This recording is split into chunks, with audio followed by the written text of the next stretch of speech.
Four side TV ప్రేక్షకులకు కార్తీక మాస శుభాకాంక్షలు.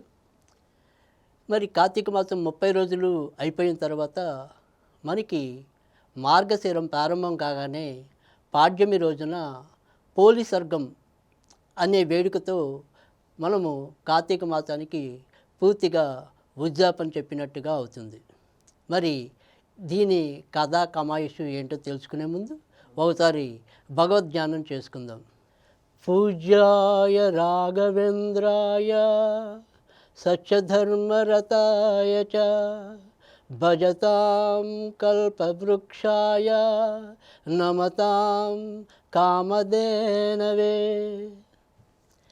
ఈ పోలి సర్గం కథలోకి వచ్చేప్పటికీ ఒక పోలి అనే పడతి శివుడి యొక్క విష్ణు యొక్క ఆరాధనలో మరి తనకైన చేతనైన పద్ధతిలో ఒక నిర్మల భక్తితో విష్ణు యొక్క పూజ చేసి ఏ విధంగా మోక్షాన్ని పొందింది తెలియచెప్పే కథే ఈ పోలి సర్గం కథ. ఈ పోలి సర్గం రోజునాడు అంటే మార్గశిర పాడ్యమి నాడు చాలామంది మరి స్త్రీలు ఉత్సాహంగా మన అరటి దిన్నెల్లో అంటే అరటి దొప్పలు అంటాం కదా, వాటిల్లో వీళ్ళు దీపాన్ని వెలిగించడం అనేది మరి పాత రోజుల్లో అయితే కనుక ఇప్పటికీ కూడా గ్రామీణ ప్రాంతాల్లో కానీ మరి పిల్ల కాలువలు దగ్గరగా ఉన్న ప్రాంతాల వారు కానీ వీళ్ళందరూ కూడా ఈ కాలువల్లో ఈ పోలి స్వర్గం వేడుకల్ని అంగరంగ వైభవంగా నిర్వహించడం అనేది జరుగుతూ వస్తుంది.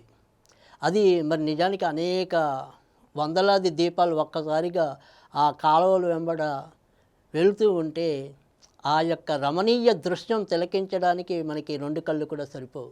అంత అందముగా మరి ఆనందదాయకంగా దాంతోపాటుగా మనకి భక్తిదాయకంగా కూడా మరి పరిమళిస్తూ ఈ వేడుక జరుగుతూ ఉంటుంది.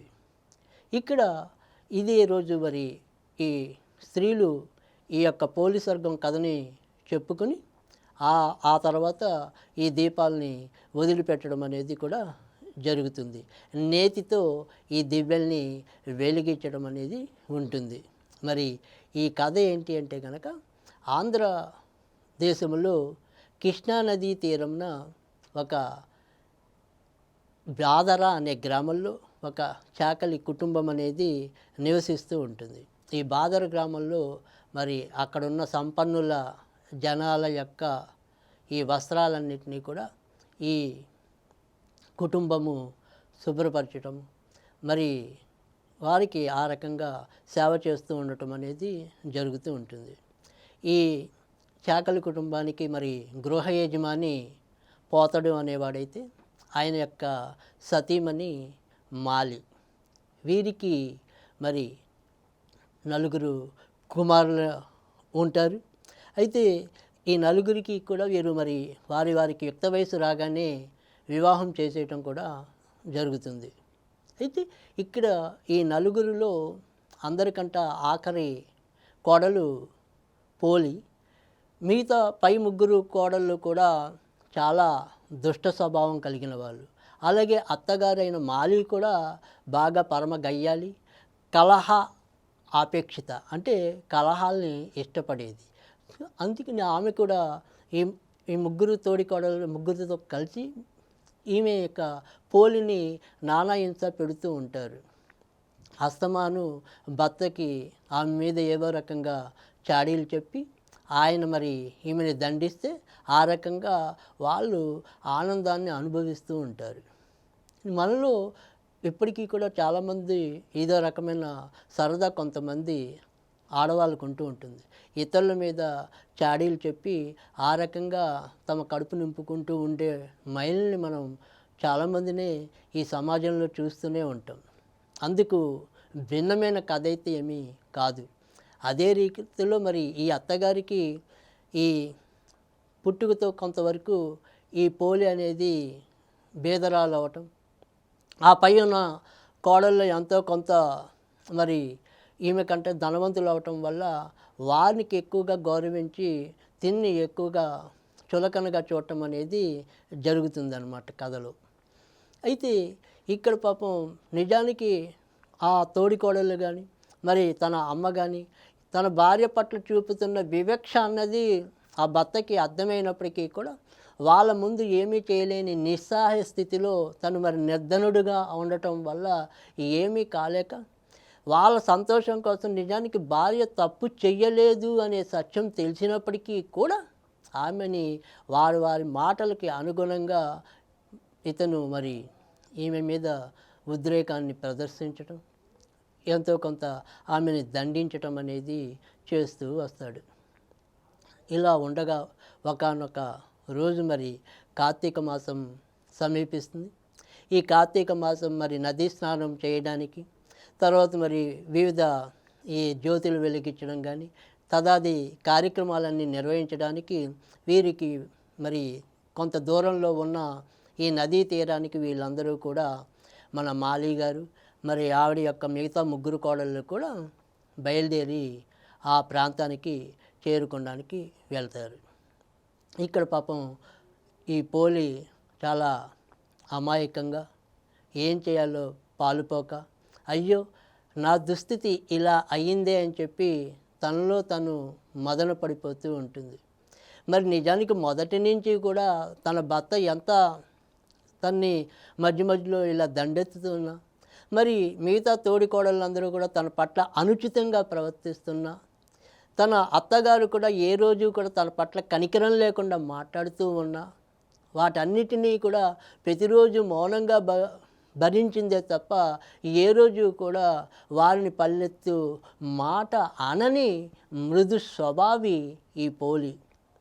ఈరోజు కూడా తనలో తనే బాధపడుతుందే తప్ప అయ్యో నా అసక్తతను నేనేం చెప్పగలుగుతాను, అయ్యో నా యొక్క దురదృష్టాన్ని ఏమని వినదించుకుంటాను, ఈ రకంగా తనలో తను బాధపడుతుందే తప్ప వాళ్ళు తీసుకెళ్ళలేదు అనే దానికన్నా కూడా నేను భగవంతుడికి సేవ చేయలేకపోయానే, ఆ విష్ణుమూర్తికి నేను కూడా పూజలు అందుకునే భాగ్యానికి నోచుకోలేకపోయానే, ఈ పుణ్య నదీ స్నానం నేను చేయలేకపోయానే అని చెప్పి తనలో తను బాధపడుతుందే తప్ప వాళ్ళ మీద ఏ రోజు కూడా ఏమీ ఆలోచించదు, ఆశించదు.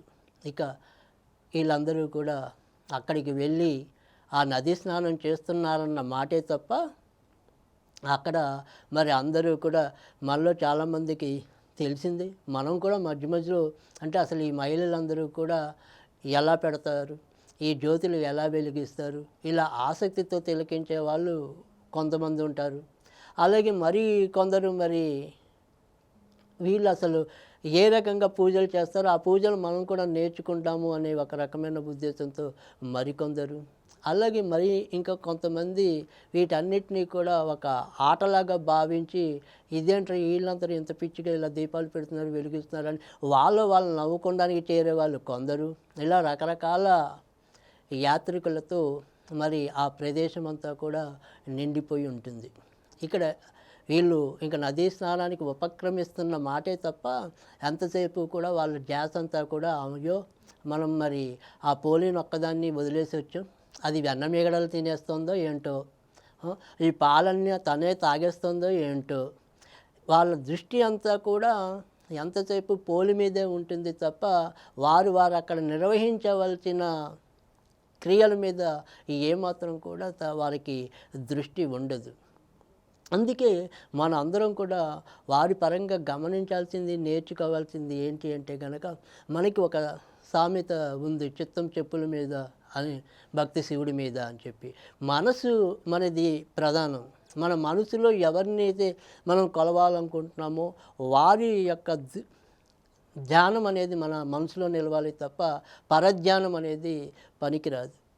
అదే తప్పు ఈరోజు ఇక్కడ మనము మాలి మరి మిగతా కోడళ్ళు చేయటం అనేది చూస్తాం. అందుకని పేరుకైతే వారు అలా పుణ్యనది స్నానాలు ఇటువంటివన్నీ చేశారే కానీ వారి దృష్టి, వారి మాటలు, వారి చేష్టలు అన్నీ కూడా మరి పోలిని ఉద్దేశించి పోలిని ఎంతసేపు ఆడిపోసుకోవడానికే వారి నోరును ఉపయోగించుకున్నారే తప్ప ఆ నోటిలో మరి ఒక భక్తినామం పలకడానికి ఎప్పుడు వాళ్ళు ప్రయత్నం చేయలేదు.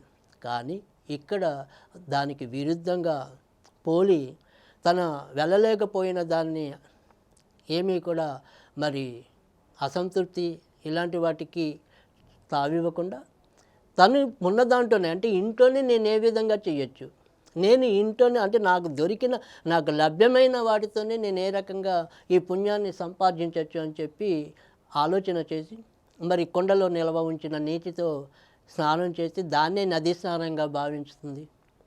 తర్వాత మరి వెన్నని బాగా చిలకరించగా కొద్దిగా నెయ్యి వస్తే తన యొక్క చీరకొంగు జీర్ణమైన చీరకొంగు యొక్క అంచుని ఒత్తిగా చేసి దీపాన్ని వెలిగించి పెడుతుంది నేతితో. ఆ రకంగా భగవంతుడికి సేవ చేసుకుంటుంది నదీ స్నానం చేసినట్టుగా ఆ రకంగాను, మరి జ్యోతి వెలిగించి ఈ రకంగాను. ఏదైతే కార్తీక మాసం నాడు మరి ఆ రోజు చేయవలసిన విధానం ఏదైతే ఉందో ఆ విధానాన్ని అంతా కూడా తన చేతనైన శక్తి కొద్దీ ఇంట్లోనే ఆచరించి తన మనస్సు తన ఏదైతే ఒక శరీరం ఉందో అన్నీ కూడా అది పూర్తిగా విష్ణువు కోసమే అర్పించి అర్చన చేయటం అనేది జరుగుతుంది. తనను అనుక్షణం కూడా ఆ పూజలో ఉన్నంతసేపు గోవింద దీనబాంధవ దీనరక్షక ఆపద్బాంధవ ఇలా అలమటించి విష్ణు నామంతోనే పులకరిస్తుంది తప్ప అయ్యో అక్కడ వాళ్ళందరూ ఆనందంగా స్నానాలు చేసేస్తున్నారేమో, వాళ్ళందరూ కూడా మరి ఆ రకంగా పూజలు చేసుకుంటున్నారేమో అని వాళ్ళ మీద మనసుని నిలపకుండా, వాళ్ళ మీద దృష్టి కేంద్రీకరించకుండా తన ధ్యేయము అంతా కూడా తన లక్ష్యం అంతా కూడా విష్ణువు మీదే కేంద్రీకరించి మరి తన్మయురాలవుతుంది తన భక్తిలో. అప్పుడు ఆ భక్తికి చూసి సాక్షాత్తు విష్ణుమూర్తి మహదానందభరితుడవుతాడు. అందుకే అంటాం మరి ఈయన విష్ణుమూర్తి అనుకోండి, శివుడు అనుకోండి, వీళ్ళందరూ కూడా గణనాథుడు అనుకోండి, వీళ్ళంతా సులభ ప్రసన్నులు అంటాం. అందుకని ఆ రోజు మరి ఎంతో సులభంగా కేవలం తను ఇంట్లో చేసిన ఈ చిన్న పూజకి అంటే మనం అంత క్రితం కూడా ఈ కార్తీక మాసం యొక్క పురాణంలో కథల్లో చెప్పుకుంటూ ఉన్నాం. అనేక రకాల యజ్ఞాలు యాగాలు అనేక రకాలైన క్రతువులు నిర్వహించినప్పటికీ కూడా చోళుడికి వెంటనే మరి మోక్షం రాలేదు. కానీ ఒక సాధారణ భక్తుడు పేదవాడు అయిన విష్ణుదాసుడు మరి విష్ణు దొంగ రూపంలో వచ్చి అన్నాన్ని దొంగిలిస్తే ఆ అన్నము ఉత్తిలా తెల్లేవు నాయన నీకు కొద్దిగా నెయ్యి కూడా ఇస్తాను అని చెప్పి ఎంతో ప్రేమగా లాలనగా ఆ దొంగని సైతం క్షమించే గుణంతో విష్ణు దాసుడు అనేవాడు మరి సేవ చేస్తే ఆ సేవకి తరించి ఆ దొంగ రూపంలో ఉన్న విష్ణువు పులకరించిపోతాడు. అందుకని మనం ఆడంబరాలకు పోయి ఇంకా మరి అప్పులకు పోయి వందలాది వేలాది ధనాన్ని ఖర్చు పెట్టవలసిన అవసరం లేదు. భగవంతుడి యొక్క సేవ భగవంతుడు ఎప్పుడూ కూడా ఆయనకేమి పేద ధనిక మరొక జాతి మరొక రకం మరొక కులం అనే యొక్క మొహమాటం అనేది ఆయనకేం ఉండదు. ఎవరు ఏ జాతి వారైనా కూడా వారు ఏ రకంగా నిర్మలమైన భక్తిని చూపించగలిగారు, ఏ రకమైన త్యాగాన్ని ప్రదర్శించగలిగారు, సాటి మనుషుల పట్ల వీళ్ళు ఏ రకమైన ప్రేమాభిమానాలను వెలిబుచ్చారు, ఈ రకమైన వాటన్నిటికీ వాళ్ళు ప్రాధాన్యత ఇచ్చారే తప్ప దేవుళ్ళకి ఎటువంటి భేషజాలు ఉండవు, ఎటువంటి మొహమాటాలు కూడా ఉండవు. అందుకే మరి సాక్షాత్తు ఆ విష్ణుమూర్తి ఈ పోలిని చూసి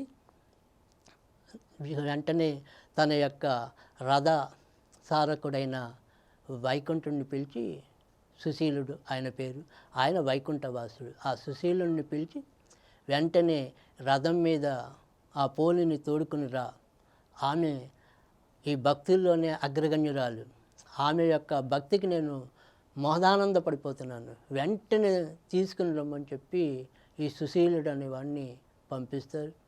ఆ సుశీలుడు వెంటనే చేరుకుని, అమ్మ నువ్వు చాలా మహాసాధ్వి, నీ యొక్క చరిత్రం అందరికీ కూడా ఆదర్శమవుతుంది, నువ్వు నీ యొక్క మౌన భాషణం మరి ఉద్రేకపడని స్వభావం ఎంత ఏదైనప్పటికీ కూడా ఎన్ని రకాల ఇబ్బందుల్లో ఉన్నప్పటికీ కూడా భర్తని విడనాడని గుణం, క్షమించే గుణం, సహనం ఇవన్నీ కూడా మరి ఆ శ్రీమన్నారాయణుడికి చాలా ఆనందాన్ని కలిగించాయి. అందుకని ఆయన నిన్ను ఉన్నపాటుగా ఆ వైకుంఠానికి తీసుకురమ్మని చెప్పి ఆజ్ఞాపించాడని చెప్పి ఆమెని రథంలో ఎక్కిస్తూ ఉండగా అక్కడికి ఈ మిగతా వాళ్ళందరూ కూడా చేరుకుంటారు. మన మాలిగారు, మిగతా ముగ్గురు కోడళ్ళు కూడా ఆ యొక్క అప్పుడే కొద్దిగా ఎత్తుకు ఎగురుతున్న ఈ రథాన్ని చూసి వాళ్ళందరూ కూడా విస్మయులవుతారు. ఆహా, అయ్యో, మనం వైకుంఠానికి పోలేకపోయామే, మరి ఈ రకమైన అదృష్టం పోలికి వచ్చిందే అని చెప్పి ఆ పోలి పాదాలు పట్టుకుంటే మనం కూడా వెళ్ళొచ్చు అని చెప్పి మొదట పోలి పాదాలని అత్తగారు పట్టుకుంటారు. అత్తగారి పాదాలను ఇంకోకోళ్ళు, ఇంకోకోళ్ళ పాదాలను ఇంకోకోళ్ళు, ఇంకోకోళ్ళ పాదాలు ఇంకోకోళ్ళు, ఇలా ఈ రకంగా అసలు ఆ రకమైన దృశ్యాన్ని చూడడానికే అక్కడ ఈ గ్రామ ప్రజలందరూ కూడా తండోపతండాలుగా వింతగా ఆ రథం వెళ్తుంటే చూస్తూ ఉంటారు. ఒకళ్ళొకళ్ళు ఇలా పట్టుకుని వేలాడుతూ ఉండటం అనేది.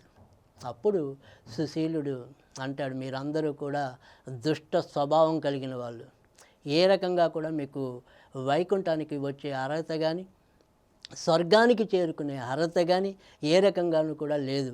మీరు కుంభీపాకాది రోరవాది నరకాల్లో ఘోరంగా శిక్షలు అనుభవిస్తారు. మీరు చేసిన పాపం 1, 2 కాదు, ఎంతో గయ్యాళితనాన్ని అమాయకురాలైన ఆ పోలి మీద ప్రదర్శించారు.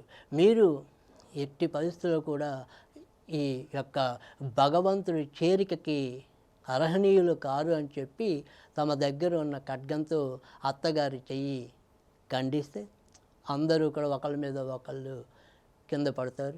ఇక్కడ మరి చాలా విస్మయానందంతో మన యొక్క పోలి వైకుంఠానికి చేరుకోవటం అనేది సంభవిస్తుంది. ఈ రకంగా ఈరోజు ఈ పోలి స్వర్గం కథని మన స్త్రీలందరూ కూడా చదువుకుని ఆ తర్వాత మరి ఈ అరటి దువ్వెల్లో ఈ దీపాలని వెలిగించి వారి యొక్క భక్తి ప్రపత్తుల్ని చాటుకోవటం అనేది ఉంటుంది. ఇక ఈరోజు మనం ఈ యొక్క వేడుక నిర్వహించాక ఈ కార్తీక మాసానికి ఉద్యాపన చెప్పినట్టుగా అవుతుంది. అది ఈరోజు మరి కార్తీక మాసం యొక్క విశిష్టత. మరి ఇక్కడి నుంచి కూడా మనకి మార్గశిర మాసం అనేది ప్రారంభమవుతుంది.